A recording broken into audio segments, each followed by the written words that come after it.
Hi, welcome to Let's Talk. My name is Nick Cosgrove, and I'm joined today by Garrett Ross, personal trainer and online coach. Garrett, how are you doing today? I'm doing great. How are you? Good. Thank you for coming on. Why don't we start and introduce yourself to everybody and tell everyone who you are and what you do for a living? Yeah, my name is Garrett Ross. I'm a personal trainer and coach in downtown Vancouver, Canada. How long have you been a personal trainer for?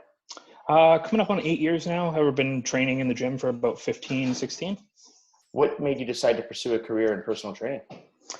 Funny enough, I used to do, I was an operating engineer for heavy civil and contracts from pipeline to, bridge work, everything else. It was quite lucrative at the time, but, quickly realized money's not everything and became quite miserable with my life and ended up going through some tragedy with my father. And that was a big eye opener. So I ended up packing everything up, moved out west, and had a couple of friends in the industry, and obviously got working, got training in the gym. And everyone's like, why aren't you working here? Why aren't you working for us? And I said, you know what? I don't know. And then ever since then, took my course, got certified, continued education, and that's where we're at today.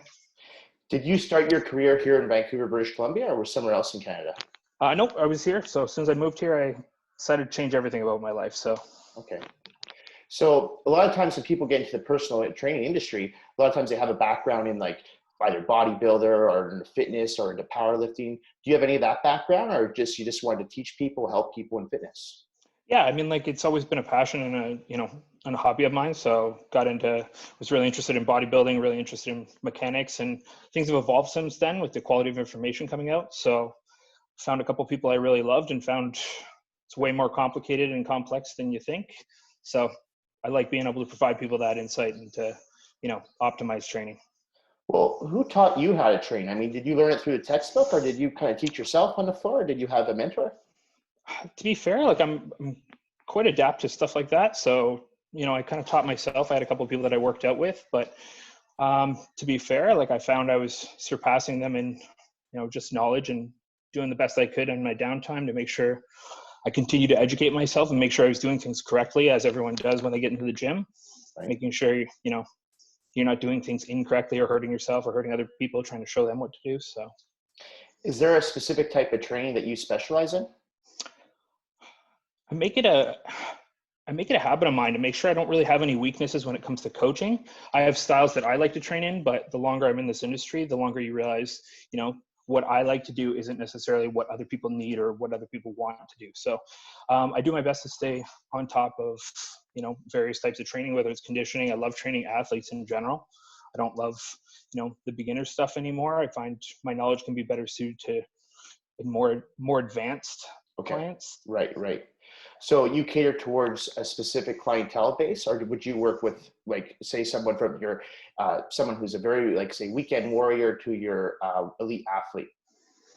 Most of the clients I have now have very specific goals. And to be fair, I haven't been able to take on many new clients in the last couple of years. So, but again, as anyone in this industry for a long period of time can attest, I can get kind of picky and choosy at this point, where I really love when I meet an A-type personality or someone who has a specific goal that we can kind of, check that box, or whether it's a triathlon, marathon, a bodybuilding show, a strength event.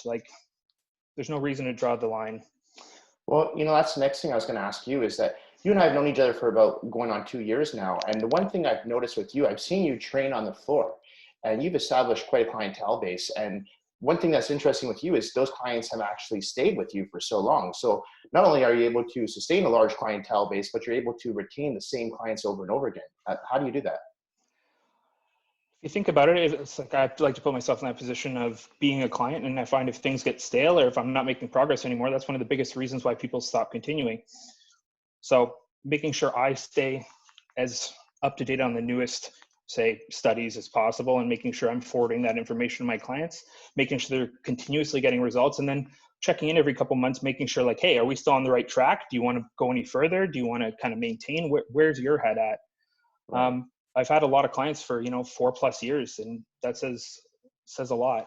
So, especially in this industry. I mean, I've been in this industry for almost 20 years, and the one thing I see as a common theme amongst trainers is that they're able to get clients, but they're not able to retain those clients. Why do you think that is? If a lot of trainers, why aren't they able to retain the same clients for year in, year out like you're able to do? I think again, like continuing education and trying to tackle everything from fitness, wellness, everything as a whole, and being able to provide that information, you know, as you continue to develop. So I think the struggle is with most trainers. I don't want to say most trainers, in my opinion, trainers, if it's not a passion of theirs, where's the will and want to get better and, you know, continue getting better yourself? Like, I want to keep growing. I want to keep getting stronger, bigger, whatever that looks like, faster. I obviously want the same for my clients. So at a certain point, you're going to hit that ceiling and be like, all right, what do I need to do to take that next step and, you know, make those moves? In addition to your training, do you offer dietary advice? Like, do you design nutritional plans for clients? How do you help them with their diet? Obviously, it's a little touchy subject where we can provide some information. I know my scope of practice and I know what I can do as far as educating clients on at least making healthy food choices. Obviously, it gets pretty complex, as you would know, with any sort of competition and, you know, when you're coaching athletes for specific aesthetic goals, let's just say.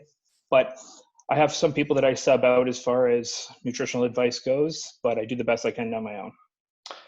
With your current clients, I mean, obviously, I know right now you're not in a gym. None of us are in a gym, and we'll get to that in a bit. But with the current clientele that you are working with, would you say that they're primarily, they have athletic goals, or is it more just for aesthetic, or is it health, or is it just a combination of everything? Combination of everything. Just touching back on it, I have a lot of the same clients I've had for a long period of time, and those goals have evolved. So someone that might have just wanted to drop 10 pounds is now like, you know, what can we do next? And someone who's like, hey, I can't run a kilometer, might want to do a marathon. So just continuing to evolve on their wants and needs makes a huge difference.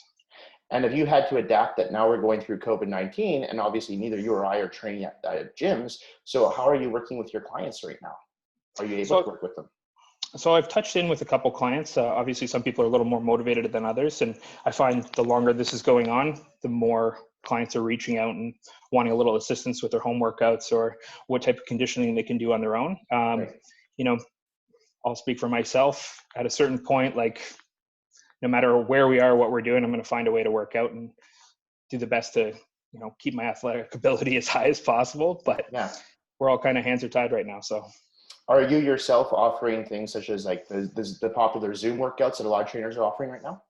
I haven't done any yet. Okay. I'm a little limited on equipment, but Right. at the same time, like I said, clients are fairly advanced. So I'd like to get a couple pieces of equipment, which has been a little difficult ordering that with this whole COVID situation. So I was saying to one of my friends the other day, I'm like, dumbbells are more valuable than gold right now.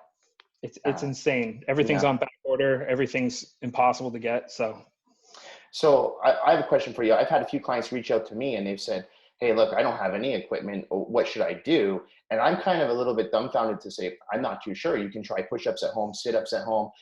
What do you tell your clients who are in the same predicament? It is difficult, especially because I believe like one-on-one training and in person, being able to, you know, evaluate body mechanics is probably one of the biggest reasons why we have jobs. And, you know, that advanced level training comes from being able to see your client right in front of you. So, I mean, the body weight exercises are great and there's a lot of good stuff online. I can make things specific to the clients I currently have because I know what they're capable of. But as far as someone reaching out and brand new, I find that's a little tough to bridge. You know, it's funny. I agree with that. And it's funny because I've seen a lot of trainers right now advertising and saying that you can get just as good of a workout at home as you can in the gym. And in my opinion, that's not true. It is what it is, but it's not true. And I kind of think that's a little bit of false advertising, saying that you can get the same type of workout doing push-ups and sit-ups and bodyweight squats that you can in the gym. Would you agree on that? Couldn't agree more. I think, you know, when you're training with a significant amount of resistance day in and day out and everything else, like, not to say calisthenics doesn't have its place, but, you know, you're not going to get the same stimulus required to at least gain muscle. We can worry about trying to maintain at this point, but it is a struggle. And again, this is just my opinion, but. Right.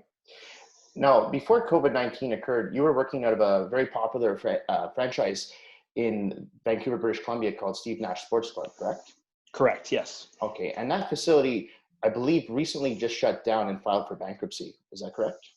As far as I know, as far as the bankruptcy, I'm not sure if it's bankruptcy or insolvency. So, okay. Again, we don't have much information as far as staff goes. We're just in the dark, and Global News seems to have the emails we've received as well. So, okay. So as a former employee there, I've had a few trainers reach out to me who used to work at that gym, and they were saying, hey, we weren't paid correctly. There was some harassment. There was wrongful termination going on. Have you experienced any of that? As far as the harassment and anything else like that's concerned, none of that's applicable to me. I am not overly thrilled with the way that it was handled as far as terminating employees. We're kind of left in the dark, and I'm more concerned about my clients, to be completely honest. I don't think that's fair to the people that have spent a lot of money, and it's a tough situation for everyone, and I understand this is probably a difficult business decision as well. But again, I'm more concerned about my clients right now. Do you have a plan for post COVID-19 as to where you're going to rebrand yourself and take your clientele? Absolutely. Been working on a couple of things, so I'll be sure to give you some updates as they come along, but it's exciting. This is where I want to be. So now, when you go off and you're working out of your own facility, as I think that's the plan you and I've talked about, are you going to be focusing primarily again on working more with the athlete side? Or are you going to open your doors to everyday people? it's tough because from a business perspective, I'm not going to turn anyone away. But at the same time, if I have a fairly full roster and I have the option to, help someone, who's already a top tier athlete get that much better, that's going to be my preference. But again, I'm not going to turn anyone away, and I'm happy to help. That's why I got into this. And I think that's the problem with, not to kind of toot our own horns, but you and I, we do both have quite an extensive list of clientele. I mean, you and I joked about this, but we could both fill our days 12, 13, 14-hour days if we wanted to, in back-to-back clients. But you've been in this industry long enough to know that that's just going to cause burnout. Correct. So how do you say no to someone who wants to work with you? Lucky enough, same as yourself, I have a lot of good friends that are also fairly good coaches. Good trainers, right? Exactly. So I'd rather forward them on to some of my friends who may need the assistance as far as business is concerned. Mm-hmm. But again, if I can help, I will. As Yeah. far as burning out's concerned, these big gyms, corporate, that's the idea, is crank out as many as you can. I'm looking forward to being able to spend a little bit more time one-on-one with the people I currently have, and have a slightly smaller roster, if anything, and then, see where we can go from there. So you're looking more to offer more of a quality service than just the quantity, and get as many numbers in the door as possible. Correct. I know you don't want to give all your secrets out right now, but with the new business that's going to come out of COVID-19 for you, are you going to be offering group training, partner training, or is it primarily just going to be one-on-one private training? Tandem training generally works, especially with like a husband and wife or partners, whatever sort that looks like. That's something I'd be interested in as well. Group training, maybe something like once a week, but for the most part, I feel like, as far as education is concerned, anyone could make a group of people sweat for, 45 minutes, an hour. I really want to utilize my knowledge, and forces me to get better as well. I wanted to actually touch base on that too, because you mentioned that you're constantly continuing your education. Do you think, because you've worked alongside, just like I have, a lot of trainers over the years, do you think that there's certain trainers that we should have, as personal trainers as a whole, we should have a higher standard to a level of certification that we should have to reach, as opposed to some of these courses where you can take in, like, say, 3-4 weeks and, hey, I'm a personal trainer? 100%. But again, it's like any industry. We're going to have people who are, top tier coaches, and people who, might get there one day. But at the same time, I think from my experience and what I see is, if that's not something you are interested in before you're trying to get paid for it, I think there's a big pitfall there. So you have to realize that's what you want, and that's what you need in your life. Right. Yeah. And I think I've always called them kind of fake trainers, and it's the trainers that never last too long in the industry. And just like you said, if you're not passionate about your job, it kind of shows. And like I said before, I've been in this industry for close to 20 years. And a lot of the trainers that I started off with are now in different sectors. They're working in real estate. They're working in restaurants. They're no longer trainers, because, as you know, this can be a very difficult industry to break into. When you first started your career as a trainer, did you have a hard time breaking in, or did the numbers just start coming in right away for you, clients? You know what? It was difficult, just like anywhere else. But again, motivation set in, and there was being with the company I was with was probably one of the best things I could have done. There's strict sales goals, and a couple of the people I look up to in this industry have something similar to say. Working in a big commercial gym like that, you have strict sales targets. You can't slack off. If you want to be good, you gotta work on it. And I had a manager when I first started that, when someone would walk in the door, she would never give the client to me. And I would always say, why not? Why not? And she's like, well, this person will be able to sell and keep this client for 2 years. You're brand new. You're not. So I had to find a way to make sure my value slowly increased and make sure that I was the one getting the people coming in off the street, let's say. It's funny because I've actually never worked for a gym. I've always worked for myself. So, and I'm a really bad, I'll be the first to admit, I'm a terrible salesman. I can't sell myself. I really am. I found that I built up my clientele base through referrals over the years. My clients have actually sold me to their friends and to their family members. And I've never used any like marketing platforms besides the social media, but I've never done paid advertising or anything like that. Where do you get most of your clients from now? Like I said, I haven't really had much turnover in almost 2 years. So Right. for me to take one person on every couple months or every 6-8 months or so, Yeah. it's generally referrals as well. So you're absolutely right on that. Referrals is number one. You provide a good service to someone, they tell their friend, or they start to see results. Guess what? Free advertising. Exactly. Free advertising. I want to switch over to COVID-19. How has that affected you I obviously know how it's affected you on a business scale, but more on a personal scale. Like, what are you doing with your time right now? Where we all have downtime. We're pretty much locked in quarantine. So what have you been doing?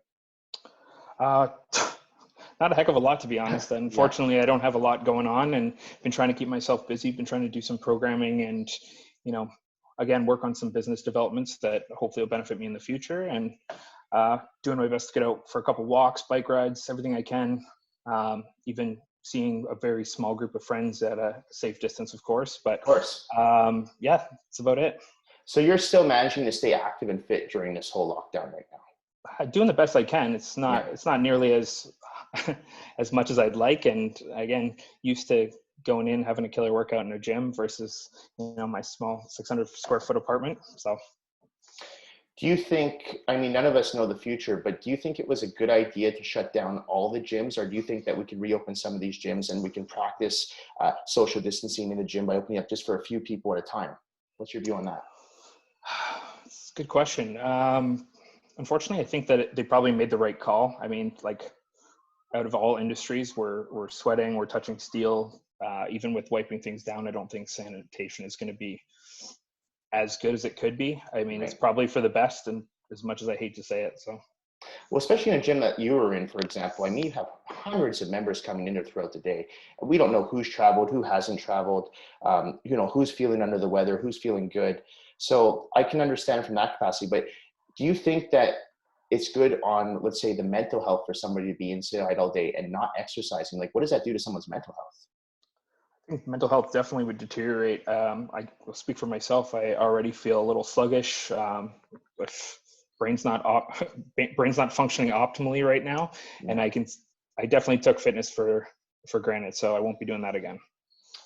On a political scale, how do you think the Canadian government is handling the crisis right now? I'll say this once and for all. This is the first time that I'm very confident in what our government's doing. I mean, in terms of like a global scale, I think we're handling things fairly well. Like I said, I'm confident. Does it bother you when you hear of, I mean, you and I are both located out of Vancouver, British Columbia. When I see people on the seawall, on the news, and there's been groups of 10, 15 people, does that irritate you? It does. Yeah. I mean, this is going to require a lot of sacrifice for all of us. So Yeah. we're going to have to do the best we can. And if that's not what you're doing, then I think we got a problem. I know currently right now you're not taking on clients in person, but are you working with anyone online? If someone wanted to reach out and you say, hey, Garrett, I just need that extra motivation. Can you help me? Maybe just design me an in-home workout. Are you taking on new clients right now? Absolutely. I'm never going to turn that down, especially right now. I have a lot of time on my hands, so not doing one-on-one training. So that's definitely something I'd be into. Been setting up a couple programs for some existing clients. So Right. we'll see. So this is actually the best time to get involved with Garrett because he's actually not that busy. 6 months down the line from now, you're going to have to wait in line. So this could be a good time to reach out to someone like him, who I can attest you are an elite trainer. I've seen you train for a good 2 years. You have a solid clientele base. I mean, I see them come in one after the other. So Thank you so much. It speaks volumes for your service. If someone wants to get in contact with you, what's the best way to do that? Well, as I continue to set up my business stuff, best way would be directly through my personal email at g_ross ross06@live.ca, or contact my cell directly at 778-751-3299. I will have some business accounts up and running soon. So for now, that's the way to do it. And, I'll put all that contact information in the link below. But I have a quick question for you. You're not a big social media guy, is that right? Not really. No, I haven't. No. I don't have anything related to my career choice on there. Might change in the near future, obviously with some branding, but yeah, haven't needed to, and kind of good for the mental health as well. So. I couldn't agree with you more. I find, updating the Instagram, the Facebook, I was saying this to Robin the other day, I'm like, it's a full-time job. So you need to hire someone to do that. And that's why they have social media people now, right? Absolutely. So, for guys my age, I mean, it's just a whole new game because I didn't grow up in the social media era. So it's still a learning curve for me to even try things like this. But I really appreciate you coming on today because, I just wanted to pick your brain about a few things. And it's really good to talk to somebody who's established a clientele base and not only has established that clientele base, but can retain that clientele base. So it's always good to get us a little insider tricks on how to do that. So I'm going to put all your contact information in the description to this video below. And I really, really hope I see you back at the gym again soon. I'm sure we'll both be back working within a few, hopefully, I want to say months, but fingers crossed, exactly. Garrett, thank you so much for coming on today. I really appreciate spending your time. Appreciate it. Thanks for having me. Okay, have a great weekend. You as well. Thanks, Garrett.